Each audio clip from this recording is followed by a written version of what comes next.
Hey everybody, Invisiblekatana here doing my top 5 moments from the Ubisoft press conference from E3 2017. That was a pretty good conference overall. We got to see some new stuff, we got to see some updates to old stuff, and in general I thought it was actually a pretty good conference that they had this year. Starting with my number 5, it was actually the South Park phone game. I was very surprised by that. We already had the announcement earlier that they actually had a release date for South Park Fracture of a Whole. Every time, it's funny every time. But then it was like, alright, so they had that, then they went to some other games, and it was like, oh, there's more South Park stuff. I just assumed they were doing like a cool secondary thing. It was like, nope, it's a totally different game.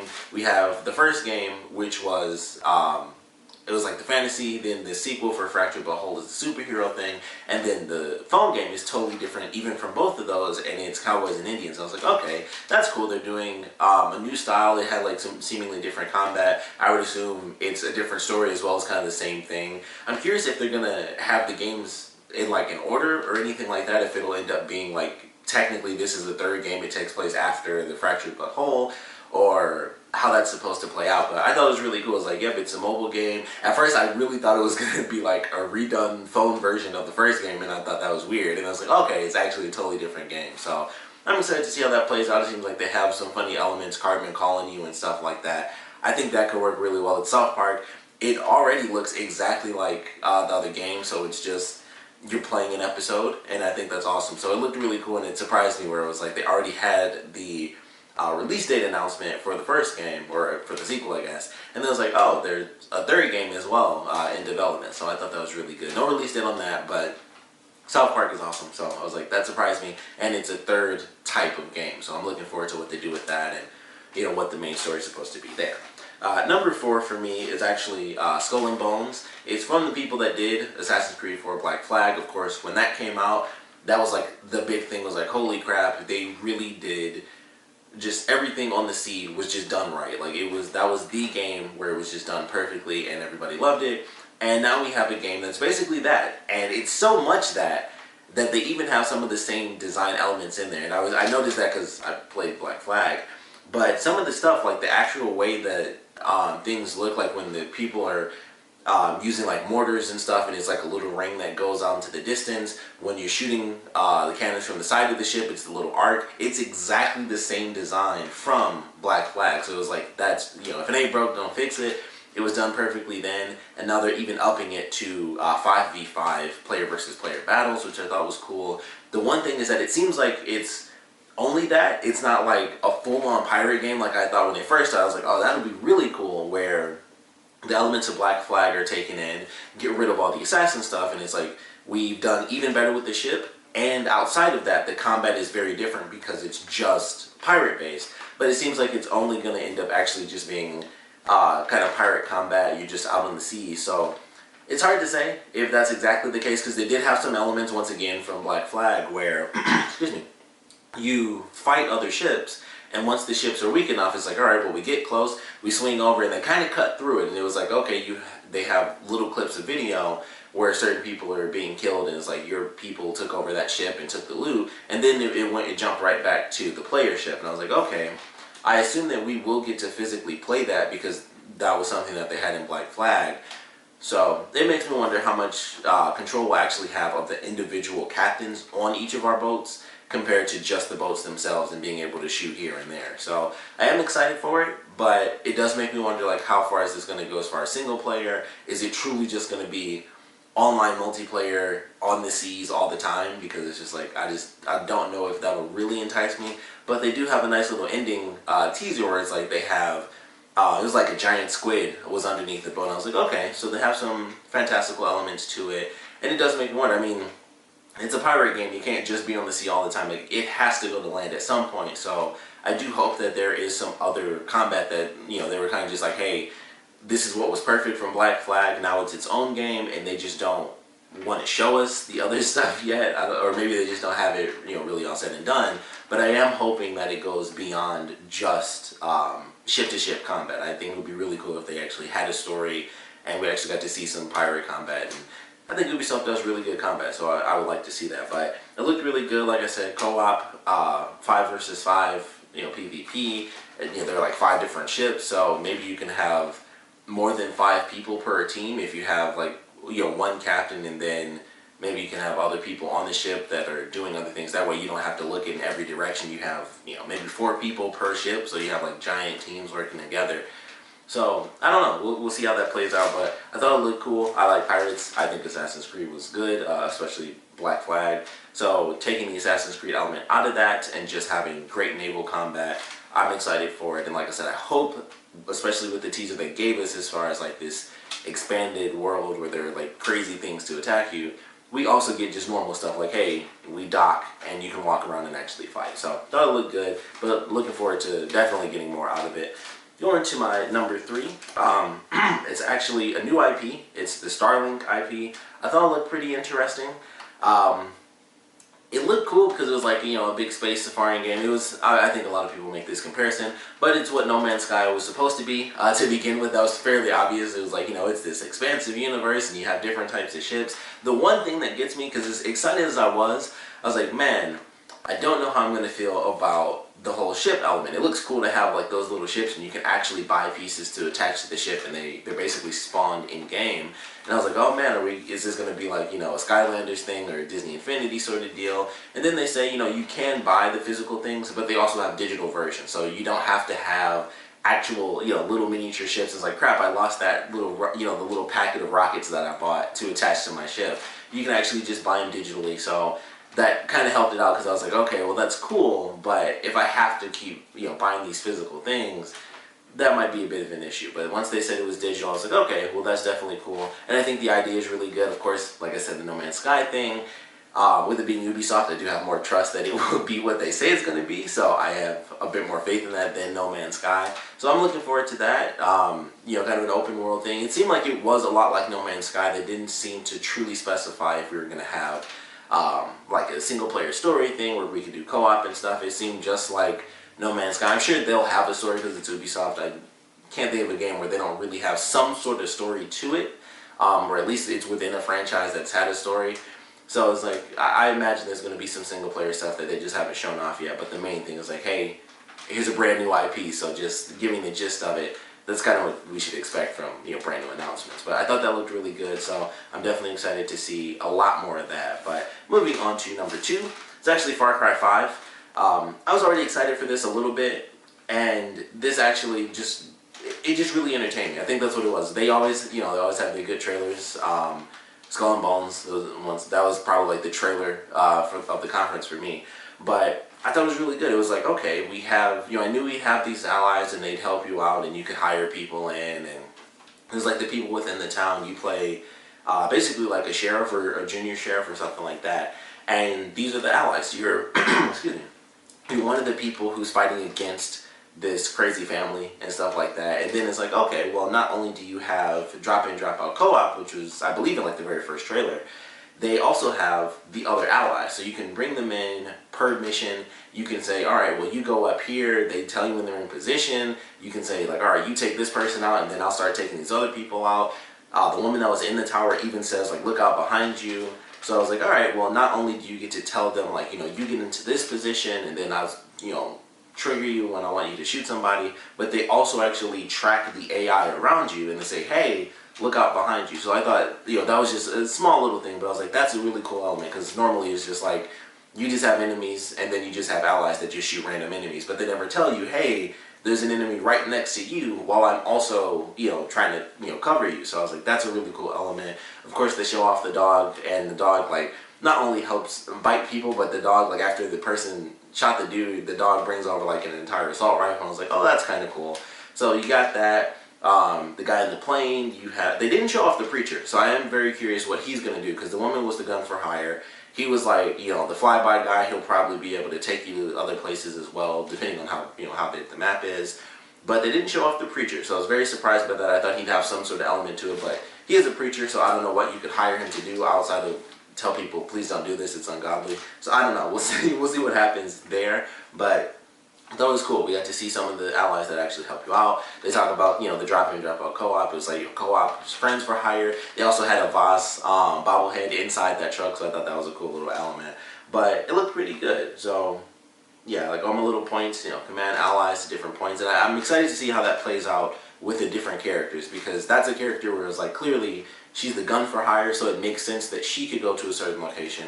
But if I had the guy with the plane, could I go somewhere and then like call him up and say like, hey, you know, here's exactly where I want you to go, or have him fly me somewhere, I jump out of the plane and then I look to, you know, look in the direction as I'm falling and say, land there or fly over this way, or, you know, do some cover fire as a distraction. So it just, it brings up a lot of questions for how far we can go with each of the different allies that we have. How much command can we give every single person, considering one person can physically walk somewhere, but this other guy will come in, you know, he'll swoop in on the ship or on the plane or something. So it has me excited for some of the ideas that they might actually already have implemented and how far we'll get to go. They also have machinery kills that had to do with, like, I forgot exactly what it's called, but it's for like chopping up wheat and storing it. I ran over a dude with that and I was like, okay, that's interesting. You know, not surprising, but it was interesting to actually see it in the trailer. So I was like, okay, that's pretty cool. Still didn't get too much on the villains. They had, like, you know, the little intro where you go into the church and he like raises his gun, and that's pretty much it for actually showing off the villains. So we still don't know how epic they're going to be, if they'll be as cool as Voss and the villain from the last game. But we'll just have to wait and see. And it's also a family. It's not just one person. It's like one person in charge. But apparently all the people in the poster are like family members. So I thought that was cool. I didn't know that until today. But I thought that was interesting. I thought it was just really cool. Like, what they showed off I thought was really well done. I was like, oh, I didn't expect to be this excited for it. I like the Far Cry games. I never even bought the fourth one, but I like the third one. It was just like, yeah, I always thought they were cool. But this one like really excited me just because of how different it actually looks. So I'm excited to see what they do with that. But I'm going to get to some honorable mentions before I get to my number one. The first honorable mention I have is Beyond Good and Evil 2. I'd never played the first one. It's one of those things, like, I'm already in that camp waiting for Half-Life 3. I was like, I don't want to buy, you know, Beyond Good and Evil and just wait for another game after being stuck at the end of a already great game. So I'm already in that camp for Half-Life. I didn't want to be in it for Beyond Good and Evil, but there is actually Beyond Good and Evil 2 coming out. No release date on it. I thought it was going to be like super far in development and stuff, and they'd be like, you know, this is exactly when it's coming out. I thought that would have been really cool, but it was cool in general. This was like one of those games for years everybody's wanted. Last Guardian was one, Final Fantasy VII Remake, Half-Life 3, which, who knows. But this is one of those things, and it was like, even without really being invested in it, it was just one of those things I had to mention, because like, it's freaking coming out, like, holy crap, it's actually one of those things that's happening. So thought that was pretty good. Another honorable mention, the Just Dance thing, the only reason I'm even referencing this is the fact that they had K-pop in it. I knew the song that they played from the Bubble Pop song. I knew that song, so that's really the only reason I wanted to even reference that. The last one is Assassin's Creed Origins. The only reason this isn't like one of the actual things on my list is because they didn't actually show a lot at the conference. Like, it was much higher at the Microsoft conference because it was like, we actually saw gameplay, and they were like, you know, hey, here's a little trailer. The trailer looked great. I thought it looked really cool. Way more animals than I thought. They had like focus, especially in the beginning of the trailer. There was a lot of focus on like, here are all the different creatures in it. So I did like that for sure, but it was like, you know, check out the 30 minutes after we do the show, and or, you know, it's like 30 minutes worth of gameplay. So I'll definitely check that out. But as far as the actual conference, it was like, this is cool. It's Assassin's Creed, and I'm very excited there's a new one, especially with what I've seen so far. But ultimately, there wasn't much at the actual conference. It was like, yeah, you know, they had way more stuff to show off. I would have loved to have seen more, but they were rolling out new IPs and updates and stuff. So like, it kind of makes sense. Like, it's Assassin's Creed. We'll do 30 minutes after the show and stuff. So I'm looking forward to checking that out. But like I said, as far as the conference itself, it was just like, okay, you know, it's kind of cool. I like the trailer, and that was pretty much it. We got to see like a tiny little bit extra when they show like the first little bit of the demo, like on the laptop and stuff. But as far as the conference goes, it's just an honorable mention because it's still Assassin's Creed, and the trailer, like I said, it was a new trailer, and it still looked pretty cool. Going to my number one, it might be fairly obvious since I haven't mentioned it yet. Really surprised me that it's on my list in general, and I can't believe it's my number one, but it's definitely the Rabbids Mario crossover game. It actually looked really good. I was very surprised Shigeru Miyamoto comes out, and that was super awesome. You have like a Chain Chomp Mega Buster, which I thought was cool. It just looked great. It was, you know, it's an RPG. It was one of the things where like everyone wants the Mario RPG game to come back. This is not exactly in the same vein, but it's a Mario RPG game, and excuse me, I'm excited. Like, I was very surprised. Like, it looks really good.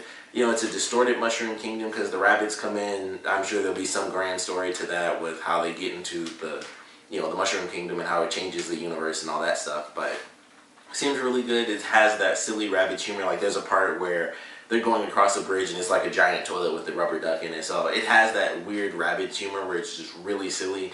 And like, almost super childish humor, but it also seemed like it had some pretty interesting combat. It's like turn-based grid combat where you go like a certain distance. It seems like you can upgrade that distance because when they first start the battle that they actually had in the demo, it seemed like you could go like across half the map, and that seemed like a lot to me. If that's like the beginning of the game, that's a lot to me to have that much open space. So I assume we don't get that much from the very beginning, but it would be cool if we did. You know, there's a lot of options. The map seems pretty big. You can hide behind cover. You can destroy enemy cover. You can move your first character to a position, and then your second character can jump off of that character and go further. I would assume that you can double up on that and use your first character for your second and jump off of them, and then the third character can jump on both those characters and go even further.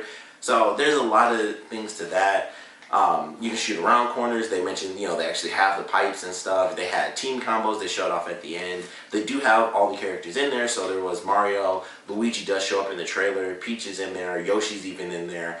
I would assume, since they had like the Donkey Kong rabbit who's giant, I would assume Donkey Kong is in there. I would imagine Bowser is somehow going to actually be the main enemy. Maybe there's going to be like a rabbit version of Bowser or something like that, and that's how, you know, kind of the story unfolds. But I actually thought it looked really good. I was very surprised by what we got to see. You know, it seems like at this point it would be single player. That kind of makes the most sense because it's an RPG thing where you know, it's grid patterns and stuff like that. I would love to see that actually be co-op, just to see the elements of that, have 3 people playing at one time, and it's like, all right, well, we have to strategize. And it's like, well, I think we should do this and do that. I just think that would be entertaining in general because I don't believe I've seen that before in a game. So I think that would be awesome. But really surprised me. Of course, the visuals look great. It's on the Switch, and it just looked good. You know, they kicked it off with that, which is very interesting for them to start with. Basically, you know, something that's exclusive to the Switch, and it's also something that I don't remember the last time Ubisoft actually made a Rabbids game. I knew it was coming out because, as E3 always has, there's some leaks. So I knew that was already coming out, but actually seeing it, I was like, this is surprising. Because when I first heard about it, I was like, Rabbids Mario crossover. Like, I'm surprised they even cared enough to do anything with the Rabbids. And then seeing it, I was like, oh, this is actually pretty sweet. It looks really, really good. And even though it has the Rabbids, based on the combat of it, and it's Mario in general, I think it doesn't matter how old you are, you can like a Mario game. It can definitely be for teens and adults, and it can work for kids as well, because like the way they have the combat can be way more complex than just, oh, this is just for kids. You can tell in there just what they have is like, no, this can be for adults too. Like the combat, a lot of strategy to it. It seems like different weapons, because Luigi had his vacuum, so I would imagine that does different stuff than, you know, Mario having whatever they're going to call the weapons. I don't think they'll call them Mega Busters, but that's what I'm going to call them for now. So seemed interesting, you know, combo attacks, because they had that at the end of the trailer where Mario hits the enemy once and then Luigi hits it the second time, and then Mario is able to do it again. So I don't know if that's, you know, more of those RPG elements where you actually get to pick like special moves or exactly how that plays out. That was like the one thing that they didn't actually show. They only showed like the movement, and it was like, okay, the Peach Rabbit, when it jumps off of Mario, it lands around the corner, and then they kind of just cut to it automatically attacking, and I was like, you know, most grid games, you have to be right in front of your enemy. So I feel like there's a lot to that where it's like, okay, you can be in a certain area, then you have a grid how far you can attack depending on the weapon. I would assume I'm obviously speculating, but there's a lot to that where it's like they can change how far certain weapons can go. They all seem to have the standard blaster weapon, which I would imagine can go like an unlimited distance because it's a blaster weapon. But, you know, we'll just have to wait and see how that stuff plays out. And like I said, Luigi having his vacuum, that I imagine would be a bit different. But, you know, it seems pretty cool. And I believe Yoshi did like a physical attack. I believe Yoshi did like a slide move or something like that. So there are physical attacks. The blaster, you know, weapons, I would imagine there's like bombs and other types of weapons as well. With it being Mario, who knows how to implement like the Tanuki suit. Maybe they'll bring back the feather and you get like the cape and stuff. Fire flower, there's like a million different things, the mushroom. So we actually don't see any of that stuff, but it's Mario, and I imagine it has to be in there in some way, shape, or form. They have the coins. That was like the one thing we actually saw outside of the characters and like the castle. The only thing we really saw of Mario, the Mario universe, was really the coins. That was it. So I imagine that there are going to be mushrooms to maybe make your character bigger. Maybe, you know, that's how you can go further. You know, Fire Flower, Tanuki Suit, jump over enemies without having to, or go further without having to jump on one of your characters. That way you have like an extra little bit of strategy there. So we didn't really see too much from that, but it's Mario. I feel like it has to be in there somewhere. So it has me really excited just from what we saw, and then going beyond that and what I assume they'll be adding because it's within the Mushroom Kingdom. It has me very excited. I was really surprised. I don't have a Switch just yet, but that honestly might be one of the titles I end up picking up really early on once it's released. I don't believe they put out a release date, so it most likely won't be until sometime next year. Or actually, no, I may have missed it. They may have actually said I think they said it was coming out in August. So yeah, it actually is coming out very soon. I didn't write that down, but it's actually coming out in August. So by the time I get a Switch, because I'm poor, it'll probably be way cheaper than what it's going to be when it actually releases. But it really caught me off guard, and I really love what we got to see. Like I said, the visuals, of course, are really well done. But the gameplay seemed like it had a lot of decent strategy to it, using the pipes. Of course, I'm sure those will be different. Maybe we'll get like, and I think they actually showed it in the end with the Mario Luigi thing. There are levels where it's multiple stages to it. So you have like the ground floor, but there will be a second floor. And once again, that might alter how the combat plays out depending on what weapon you have. It can arch over. Maybe it can destroy cover from a certain distance, or area of effect type things with grenades and rockets. So there's a lot to it that I can speculate just because, once again, it's in the Mushroom Kingdom. What items may or may not appear, what they've already shown us with different types of weapons that the characters have had, destroying cover, things like that. You can even use weapons. I think they actually showed a bomb, or maybe it was like a team attack where you even push the enemies outside of the bounds of the actual little battle that you're having, and that allows you to win as well. So I can imagine that can happen to you, and you lose one of the characters until you actually defeat your enemies and get through the actual battle, and then they're kind of reborn. So very excited to see how that game comes out, but I think Ubisoft did a really good job. We got one more, I believe it's just one more official press conference, which is Sony. I know there was a PC conference earlier that I checked out a little bit. Devolver Digital did one. I did a video on that if you guys want to check it out. Check out that conference. They did a really funny skit thing. It was only like 14 minutes. Really, really silly how they did it, but it was pretty good. So excited to get into this final conference with Sony. Very excited to see what they're going to end up showing off. Maybe some Last of Us 2. That'd be great. And of course, we'd love to know what you guys thought about this conference. So please comment below. Let me know your favorite parts about it, your least favorite parts about it, how you guys would rearrange my list, what were your favorite moments that I didn't think were all that great. What honorable mentions did you guys have? What did you wish we got to see? For me personally, I think I got to see everything I wanted. I wanted Assassin's Creed. That was really the only thing I wanted, was more Assassin's Creed, because I love the franchise. But sadly we didn't get that, which is why it's still an honorable mention. But I got something that I wasn't expecting to be like I said, on my list in general, let alone my my number one. So I was pleasantly surprised with what we got to see, and I think they did a great job this year. But we'll love to know how you guys felt about the conference, so please comment below, let me know, and thanks for watching.